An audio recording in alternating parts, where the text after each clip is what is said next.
We had students who were going into classrooms with people who had violated them.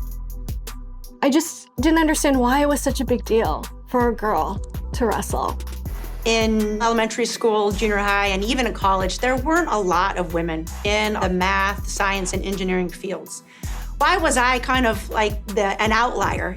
I didn't feel protected. I didn't feel challenged educationally. I didn't feel supported. I didn't feel like I had the opportunities that I should have had. I was always an angry girl. That's what they thought. I was an angry girl. And luckily, I was one of the women that found out I wasn't angry. I just wanted to be equal.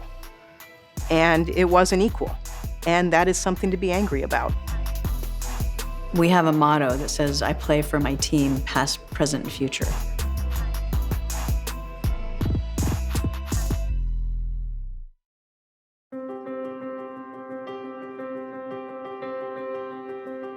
Equal Rights Advocates was founded to topple myths about how gender may limit us, and Title IX has been such an important part of that. This is a country in which the myth was that we would become infertile if we played sports, that our brains were smaller and so thus inferior for science and math. In 1972, schools were grooming women to become dutiful housewives. As they eat together, the girls are practicing good table manners and all the social graces that make life happy. At the same time, our founders, Nancy Davis, Mary Dunlap, Wendy Williams, were law students. It's amazing that we're here to celebrate what they built despite those obstacles. And Title IX was passed in 1972 to really address those issues. It prohibits sex discrimination in any educational program or institution that's receiving federal funds. Since its passage, Equal Rights Advocates has really advocated for the full application of Title IX. We stood with Pamela Price, who was one of the first people to bring a case that established that Title IX prohibited sex harassment by professors. We also brought the first case to establish that schools could be liable for peer sexual harassment.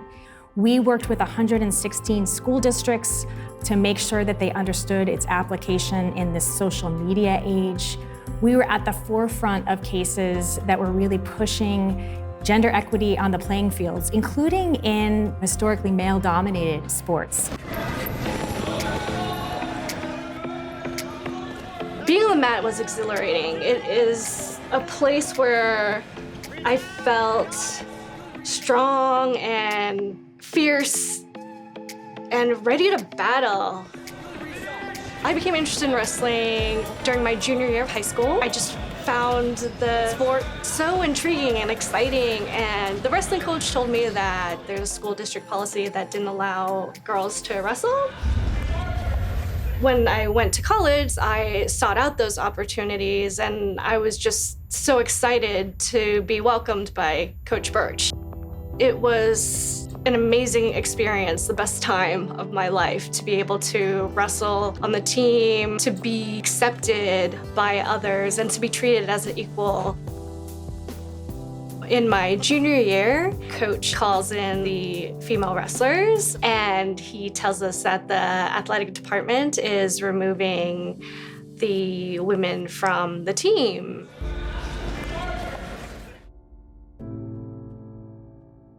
I was so confused. I just didn't understand why they were removing women from the team and why they were just insisting on having a men's wrestling team. To be told, no, not yet, you're not ready, this sport isn't for you, the courage that they had in the face of that to file a case and file a case that was never going to be resolved in the course of their college lives. The legal battle started in 2002. We didn't go to trial for about another 10 years after that. What's lost when you don't get Title IX? The ripple is massive. Access, opportunity, growth, and there's quite a lot of pain that goes along with it. We ended up without a competitive field, and I expected the law to protect us, and that didn't happen. It was a tremendous loss.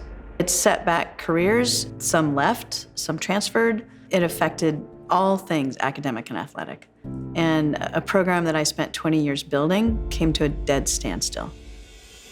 My players had to get used to the fact that we had to actually attack our own institution and dig in and fight. Then we really needed some help. We connected with ERA, and when they said they could do the case, it was like a life jacket in the water. When we practice Title IX, when we litigate Title IX, when we think about Title IX, we're not just thinking about the law, we're not just thinking about the cases, we are thinking about the vision of the world that Title IX promised us and students 50 years ago when it was enacted. We want to see it at its completion, the end result, which is the full arc of a woman's life uninterrupted by sexism, discrimination, harassment, or harm. Every law evolves with our state of being, our state of our country, our state of understanding. And when you think about gender and everyone across all of their gender identities, this law was actually created for them.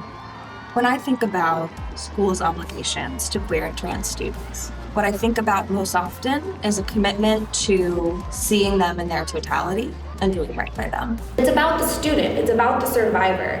It's about what do they need to continue their education and to feel safe at school. We've seen an incredible amount of change in the Title IX landscape in the past few years. A really important aspect of the Me Too movement was an increased discussion about how pervasive sexual harassment and violence is in schools. And students really did come out more to tell their stories about being harassed, about being assaulted, and really importantly, to talk about how schools failed them. We know what happens to students when they are sexually harassed or sexually assaulted. I mean, 20% of them at college campuses are either sexually assaulted or have an attempt of sexual assault. We don't talk about these experiences and these events. We're conditioned to not discuss assault or discuss harassment.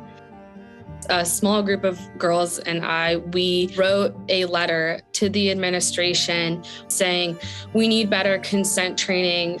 And we had realized that by the age of 17, out of the 60 girls who signed this letter, there were over 20 testimonials about sexual harassment and sexual assault.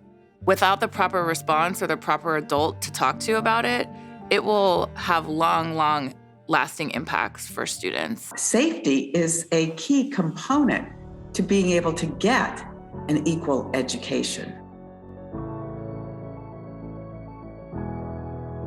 Being a young person who realized that so many around me had gone through similar experiences motivated me really strongly to fight for better reform.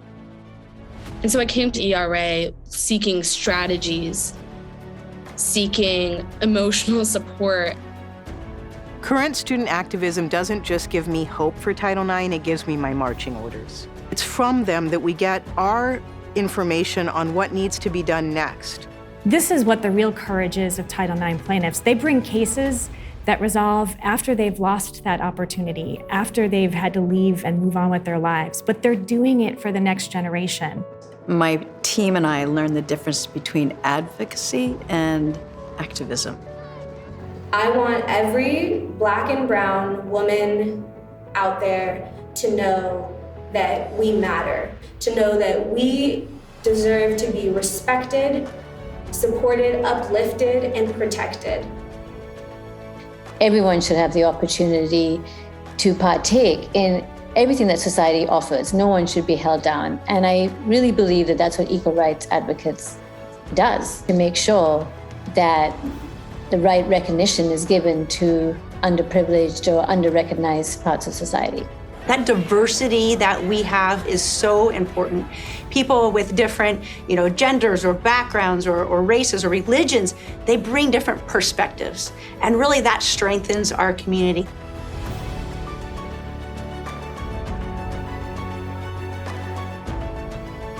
I think about the girls around me who are growing up, and I want them to have a way forward.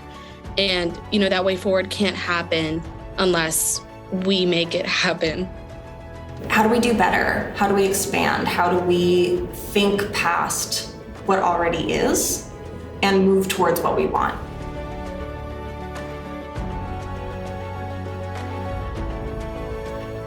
I continued to fight because I wanted to ensure that other girls out there would have the opportunities that I missed out on.